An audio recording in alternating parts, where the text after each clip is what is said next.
Good day. It's the 14th of May 2024. I always try to get that right, but sometimes you forget about the year or you're watching something else. 2024. Now, it's a good day here, and I'm letting out cattle and doing jobs, but I did get a little time to make a submission to a project in County Mayo, which is dear to my heart, and I spend a lot of my time doing that and making submissions on all this ridiculous planning baloney that the Greens and the government is doing. Now, the case number of this one is PA16.317560. Its number is 317560, and the case reference number is Burplanola PA16 or point 317560. PA16.317560. Carraray is the townland. Bunny Conlon, I knew a fellow from there, one from County Sligo. Ballyconlon, County Mayo, and Corrine and Castlecormac, County Sligo. So read that again. Carraray and Ballyconlon, County Mayo, and Corn and Castlecormac, County Sligo, and it's Mayo County Council is put down for it. I'm sure Sligo has a say as well, and it's Burplanola, so it's a strategic infrastructure development. That's the situation. But anyway, I want to just show you what I put in, what I've made in the submission. This is for a joint hydrogen wind farm business. So it's a wind farm and a hydrogen plant, and hydrogen is a highly explosive gas. It's a very low ignition situation, and if you Google it, there have been several major fires, and it's something I say the Irish shouldn't be getting involved in until somebody else makes a mature technology. But of course, our government wants Ireland to punch above its weight. So I have the submission there by me, and it's joint with another chap, and that's all right. You can do that. And the first thing I write on anything like that is I recommend it be refused. And I give the reality of it, that this application is for a wind farm and a hydrogen plant, and the developer claims electricity to power the hydrogen plant will be generated from the wind farm, but it'll have only 20% output, so it'll be coal, oil and gas is going to power it for the rest of the time. That's the way it is. So this is ridiculous, of course. Now, it's unlawful because the SEA directive requires that all government plans and programmes for energy, along with other things, be assessed and an environmental report be compiled with public participation before any EIA, any planning application is applied for. And so we have this ridiculous situation. It's like having a pub and someone applying for a dance license for the public house and no license to sell liquor. And the guards going in and prosecuting people for being on this premises, and it was never licensed for intoxicating liquor. The overall plan or programme has to be assessed. Government has decided not to do it. Okay? So when government agencies refuse to apply the law, that's corruption, and I've told them that eventually there may be an inquiry into this, and they've been told. Staff at the Burplanola should not break the law. In any event, they don't care about that. This is properly transposed into Irish law, the SEA directive by statutory instrument 435 of 2004, and there's the law, but they won't abide by it. Now, Article 2.3 of the SEA directive requires an environmental report be carried out, and that sets the framework for the environmental impact assessment of the local project, and therefore the EIA, the environmental impact assessment for this project, is illegal. So then I give the background how these directives came about. They're written into the Constitution of the EU. And you hear people on the radio constantly saying the law will have to be changed. I read the amended Planning and Development Act, and there's nothing in it about changing these directives. They cannot change the directives because they're part of the framework. They'd have to hold all the treaties again to do that. They can't do that. So anyway, the thing about it is that there's an EIA, or an Environmental Impact Assessment Report, and among the things is a non-technical summary. And the first thing I point out is it's by two firms of engineering consultants. There's a whole heap of names given, but nobody has put their name, like John Thomas McGurty or Maggie Sarah O'Reilly on these. There's no one with the qualification engineer, ENG, whatever it is. My qualification is BBS, Bachelor of Business Studies, and that's mine. But they should have these. So you have this consultancy, and then you have it approved by the National Society for National Standards Association of Ireland. That means nothing. That has no say at all, just because they approve them. What is the qualification here to decide on wind farms or decide on hydrogen and explosive gas? Now, the other thing is the SEA directive requires even a mandatory SEA for production of chemicals. So they would need it under that, but they ignore that. And the environmental impact assessment, the local assessment directive, requires it for wind farms and for the production of chemicals. So, but they have an EIA, they have a local EIA.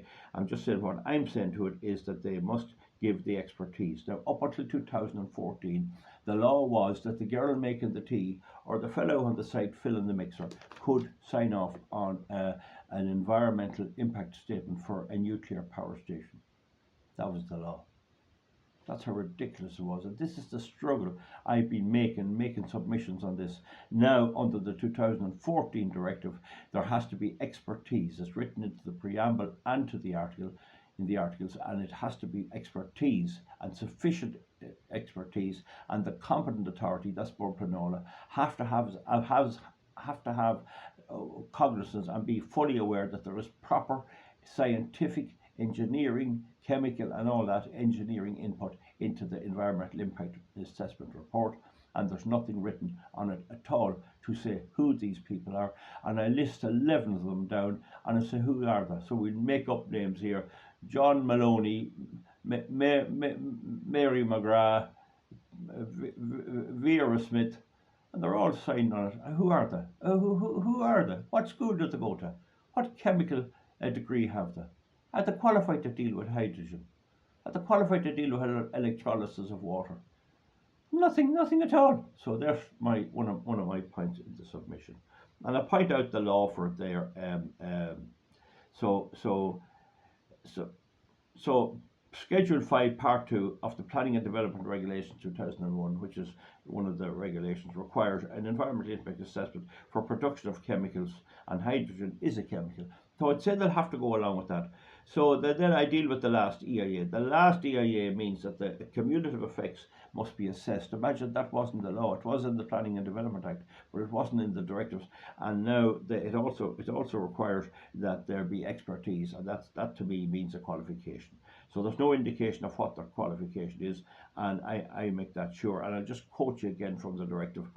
The competent authority shall ensure that it has or has access to sufficient expertise to examine the environmental impact assessment report. That would nearly indicate that the Board Planola has to have expertise, but I don't think that'll wash too far. But definitely, whoever makes the report will have to have this expertise, and we'll see whether they have it or not. I cannot say whether they have it or not.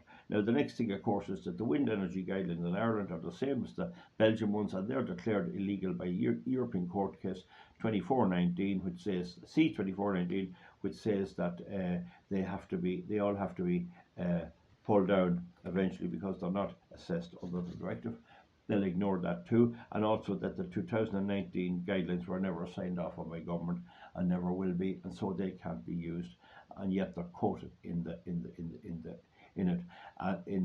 application. And then there's the technical report. There's a non-technical report, and there's a technical report, and there's a name of a firm of engineers, Jennings and O'Donovan, somewhere over in the west of Ireland. I have nothing to say good or bad about them, but I want to see a signature from some person and their qualification clearly laid out. So do you see where I'm coming from? I'm probably one of the few people in the world to spot the difference in the EIA directive of 2014 regarding expertise, and I've read out what the directive says. See, I'm quick that way, I can spot it. It makes no sense to me to have anyone making a report on anything like wind energy, a power station, melting metal, or making hydrogen, which is an explosive gas, without the proper qualification being written down. It's not enough to say they have it. I want to see it written down. I want to see it written down, who they are, what qualification they are, where did they study. And then I give the summary there, brief, and this is a very brief one. Here's my summary: lack of environmental report under the SCA directive. Irish wind energy guidelines are unlawful. 2019 draft guidelines have no application as they're incomplete. The EIR is illegal. That's the environmental report under Article 3.2. It's illegal. There is no record of any expertise of the natural persons. There you have companies, and they'll say, "Oh, we're qualified." No, there has to be a natural person. Someone has to take accountability. You cannot have a company taking accountability or can apply for planning permission. But if they're going to say, talk about a nuclear power station or anything, or hot lead or anything like that in your community, they have to put their own name to it. That's the big point of my submission. And then there's no record of expertise. So they make that point. There is no examples of this type of hydrogen plant installed anywhere else in the world. It's merely experimental. This application is for a dangerous project and is an experiment.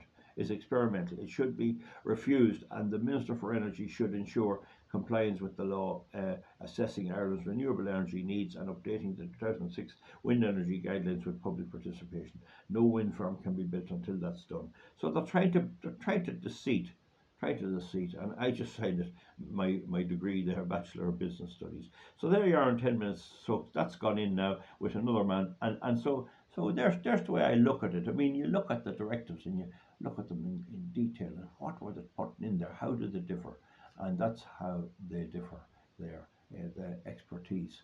So let them now get out and see who they can produce with expertise and experience in making hydrogen.